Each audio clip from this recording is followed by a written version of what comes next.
Two men and one woman lived in a house for nearly 10 years, yet the husband never knew about the existence of the other man. The strangeness of the matter rivals that of a Hollywood movie. Initially, everything was hidden perfectly. Even when the murder was discovered, the police couldn't figure out the truth. However, due to the appearance of a key witness, everything was exposed. So, what exactly was discovered about this woman? And how strange was this case? Hello! Welcome to the Crime Documentary Files channel. Now, let's travel back to 1922 and go over the details of this case. When mentioning Los Angeles, many people immediately think of various Hollywood blockbusters and numerous international stars. Besides that, it is also a beautiful city with a pleasant climate all year round, surrounded by mountains on 3 sides and facing the sea on one side.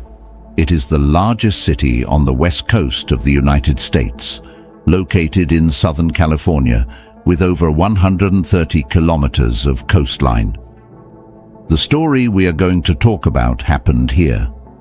On the night of August 22, 1922, a call suddenly came in to the Los Angeles police station.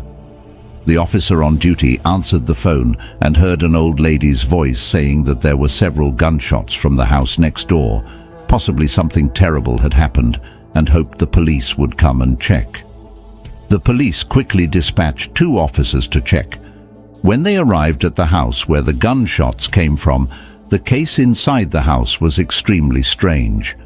The officers did not relax their vigilance and gently pushed open the door. When they walked into the house, they were stunned by the scene before them. They saw a man lying in a pool of blood in the living room, already dead, with 3 gunshot wounds.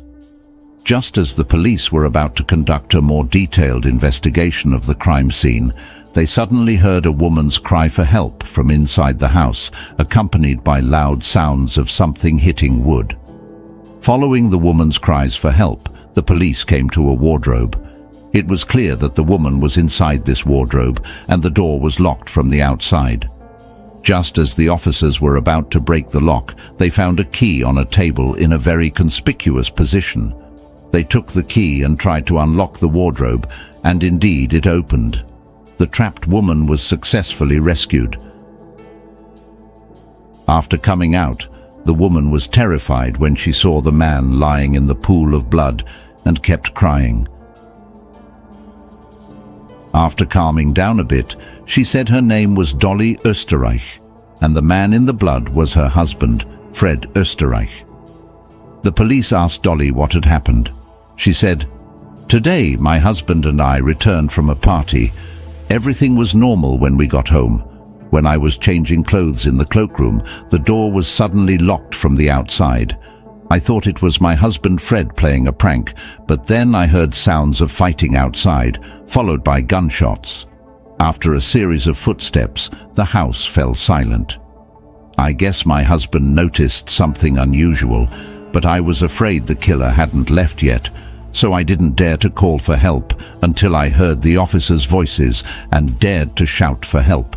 The police then carefully checked the scene and found the following clues.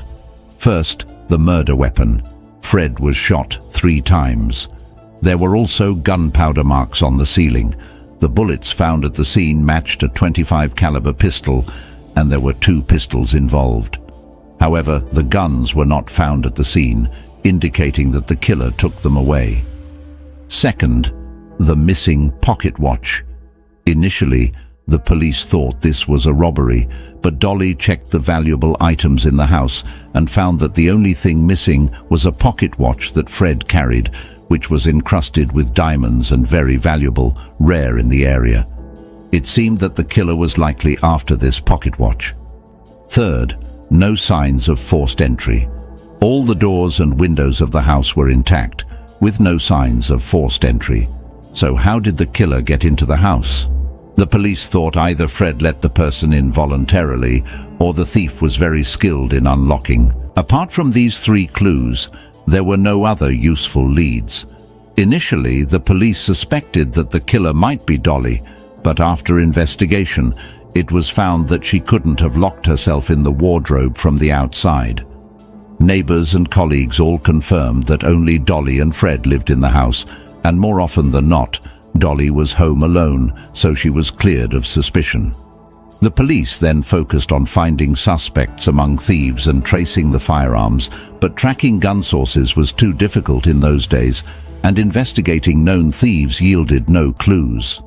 Thus, the investigation became stuck. The police decided to shift the investigation direction to the personal relationships of Fred and Dolly, thinking it might be an acquaintance who committed the crime.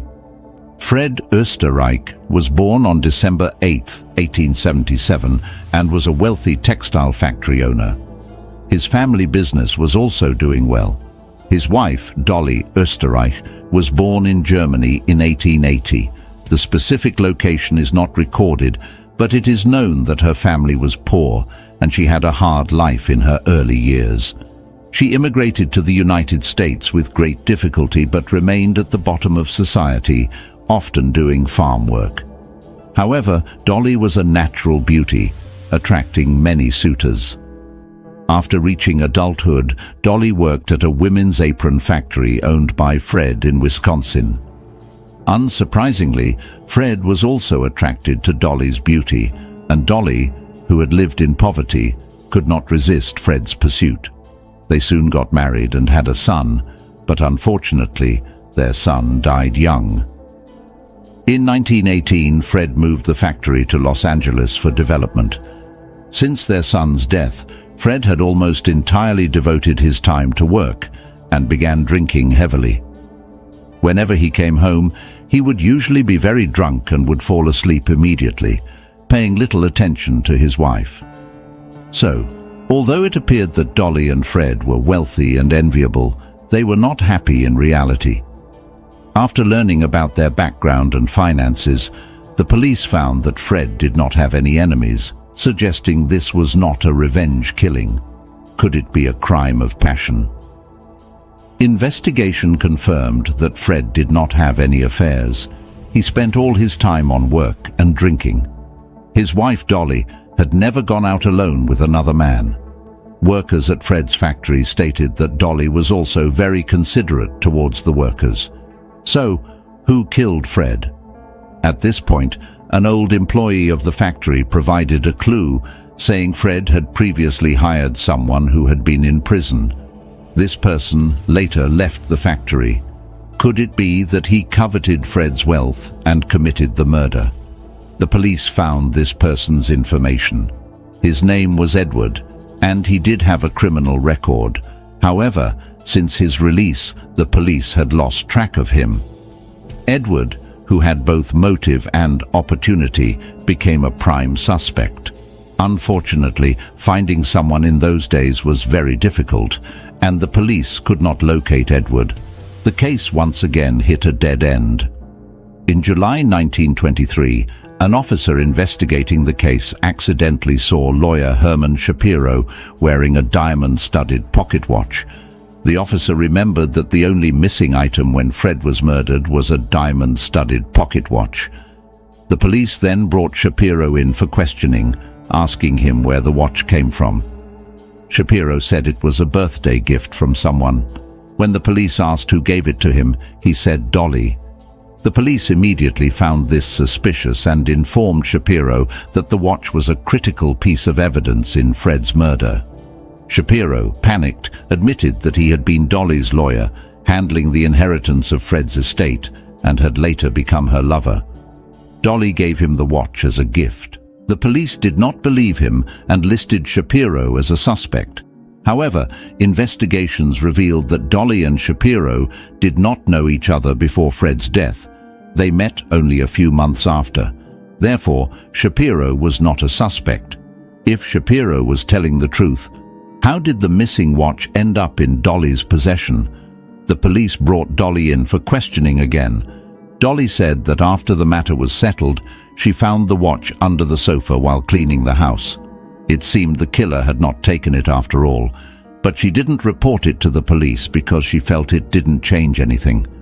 The police had no choice but to let her go, but they began to suspect Dolly again. After she left the police station, they resumed their investigation. Shortly after Fred's death, Dolly started a relationship with a film producer named Ray Crum. Ray had known both Dolly and Fred had lent him a lot of money to support his career. The police found Ray, who confessed that a few days after Fred's death, Dolly had asked him to dispose of a mysterious package. The package was tightly wrapped, but felt like a gun. He threw it into a nearby tar pit. Following Ray's directions, the police found the package, which indeed contained a gun, but it had rusted from being in the damp environment for a long time. However, it was confirmed to be a .25 caliber gun, matching the murder weapon. With this clue, the police arrested Dolly as a major suspect. Dolly explained that a few days after her husband's death, she found the gun at home and, fearing the police would suspect her, asked her friend Ray to dispose of it. The Los Angeles court ruled that the police could not confirm Dolly was the murderer based on the gun alone and without other evidence, had to release her. The police were frustrated, knowing Dolly was likely the killer but unable to prove it. Dolly continued to live a carefree life. By 1930, 8 years after Fred's death, the case remained unsolved and became a cold case in Los Angeles. However, on this day, an important witness appeared: Dolly's lawyer, Shapiro. Shapiro had a falling out with Dolly and wanted to break up, so he decided to reveal the secret he had been keeping. In 1923, when Dolly was arrested, they were still lovers, and he often visited her. She once asked him to take some food to her house and scratch the attic door 3 times with his nails. Shapiro found this strange because Dolly had been living alone since her husband's death. She told him her half-brother lived in the attic. When he brought food to the attic and scratched the door 3 times, it was indeed opened by a small, thin young man who introduced himself as Otto Sanhuber and said he had been living in the attic. Shapiro said, "I know you. You're Dolly's half-brother, right?" To his surprise, Otto replied, "No, I am her lover." In the following days, Shapiro brought food to Otto and got to know him better.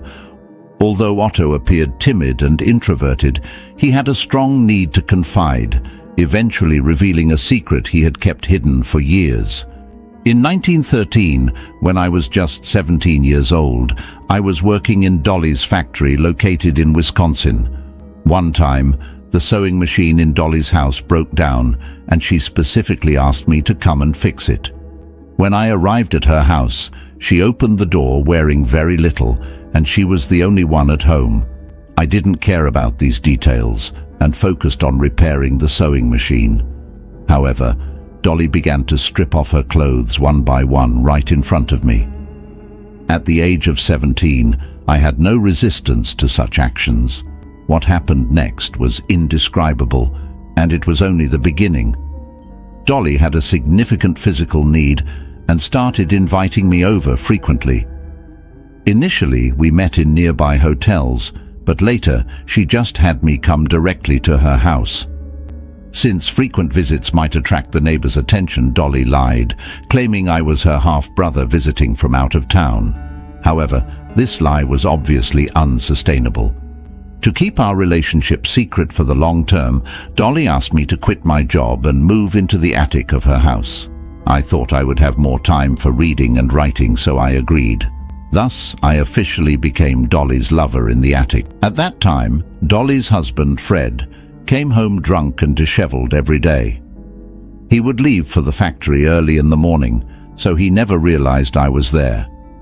Occasionally, he noticed sounds from the attic, or that his cigars and kitchen food were missing, but Dolly always managed to talk her way out of it, saying he must be exhausted and needed to see a doctor. Fred never checked the attic, and I spent my nights quietly reading and writing. My stories were even published by a publisher, earning me some royalties. During the day when Fred was out, I was the master of the house, openly spending time with Dolly. I also took on the roles of servant and guard, cleaning the house and protecting its security. For this purpose, I acquired 2 handguns to guard against intruders. I stayed in the attic for over 4 years without Fred discovering me. In 1918, Fred decided to move the factory to Los Angeles. To keep me as her attic lover, Dolly found a house with an attic in Los Angeles in advance and had me move there first. This life continued for another 4 years. In 1922, something happened that I will never forget. On August 22, 1922, Dolly and Fred came home from outside, and they had a fierce argument. I was very worried about Dolly but didn't dare to come down from the attic. Their quarrel intensified, and then there was a loud bang. Fearing for Dolly's life, I grabbed the 2 handguns and rushed downstairs. I found Dolly lying on the living room floor, apparently having fallen. Fred was shocked to see me and quickly started fighting with me. During the struggle, I shot Fred. We were terrified, knowing the gunshots would attract the police. We decided to stage the scene as a robbery murder. Dolly hid Fred's diamond-studded pocket watch, and I locked Dolly in the closet, placing the key on the table outside. Then I hid back in the attic. When the police arrived, they indeed concluded it was a robbery murder and did not search the attic, allowing us to get away with it. Shapiro was astonished by Otto's story, finding it unbelievable that Dolly had kept a lover in the attic for nearly 10 years. However, Shapiro did not reveal this to the police, possibly because he was also Dolly's lover or had his own motives. Shapiro helped Otto change his name and move to Canada, where Otto, now Walter Klein, married and led a normal life. After hearing Shapiro's confession, the police were dismayed. They had been investigating the case for years, only to be played by Dolly from the start. The police quickly arrested Dolly and Otto. In court, Otto was described as a caged man who had lived in isolation in the attic for 10 years since he was 17. He had never harmed anyone, and his motive for killing was to protect his sole support, Dolly. The jury concluded that Otto did not commit murder. He was guilty of manslaughter, but was released due to the statute of limitations. Dolly, despite her immoral behavior, disdaining her drunken and sloppy husband, keeping a young lover in the attic, and having affairs after her husband's death, did not commit any major crimes. The jury voted in 1936 to dismiss the charges against her. Dolly continued to live in Los Angeles until her death in 1961. This case caused quite a stir in Los Angeles after it was exposed. The story was later adapted into novels and several movies, the most notable being The Lover in the Attic and The Man in the Attic.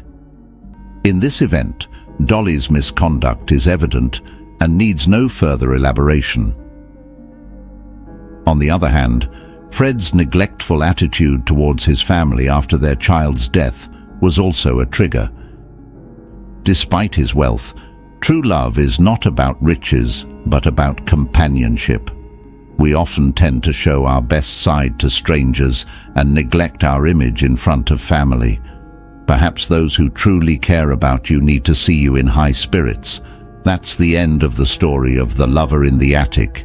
Please like, comment, and subscribe. Your support is a great encouragement to me. See you next time.